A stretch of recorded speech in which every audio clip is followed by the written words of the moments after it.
Hey, what's up mga kaballers? Maligayang pagbabalik sa aking channel. Halina't pag-usapan natin ang balitang bagong death lineup sa Golden State Warriors mabubuo at ang balitang LeBron James at Anthony Davis trade na. Tara't pag-usapan natin yan dito sa Basketball Hotshot.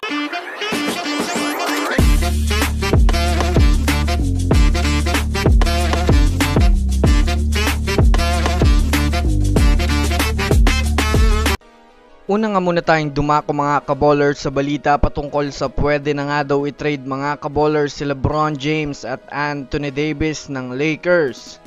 Bago pa man nga po mga kaballers magsimula ang laro ay marami na nga pong nagsasabing hindi daw mga kaballers mananalo ang Lakers sa kupunan ng Boston Celtics dahil na rin sa hindi nga po maglalaro si Anthony Davis at LeBron James dahil sa iniindang injury sa kanilang katawan. Ngunit kabaliktaran nga po mga kaballers ang nangyari matapos manalo ang Lakers kaninang umaga sa kupunan ng Celtics sa score na 105-114 na pinangunahan naman mga kaballers ni Austin Reeves matapos magtala ng 32 points na masasabi nating naging sapat nga ito mga kaballers para matalo ang kumpletong lineup ng Boston Celtics. Matapos nga ang laro mga kaballers ay marami nga pong nagsasabi na mukhang hindi na nga daw kailangan sina LeBron at Anthony Davis dahil kaya rin naman palang buhati ni Austin Reeves ang Lakers kapag solo niya nga po ang laro. Kumbaga mga kaballers kapag hindi na nagbigay ng malakas na impact ang dalawang superstar na ito ay pwede na palang i-trade na silang dalawa.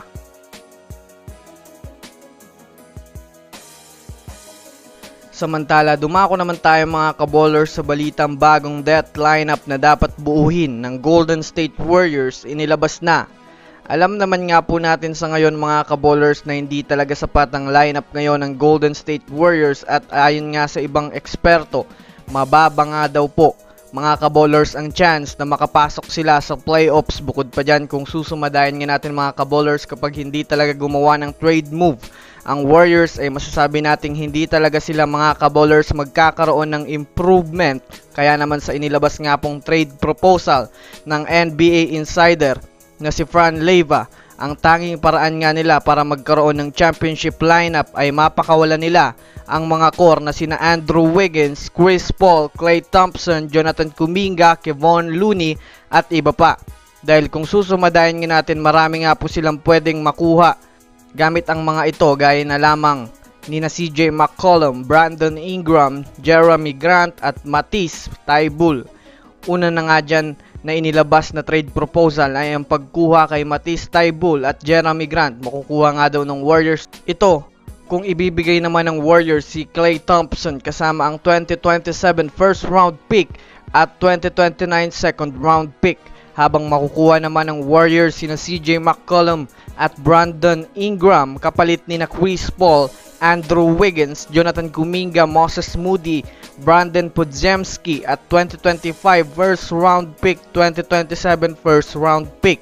Kung titignan nga natin ng mabuti mga kaballers, napakaganda nga po ng trade. Baka kabuo talaga ang Warriors ng malakas na lineup ngayon kung sakaling mangyari ito. So that's it for today's video mga kaballers. Yan lang ang ating pag-uusapan sa ngayon. Pindutin ang subscribe and hit nyo na rin ang notification bell para sa mga susunod na updates sa mundo ng basketball. Again, this is Basketball Hotshots. Thanks for watching.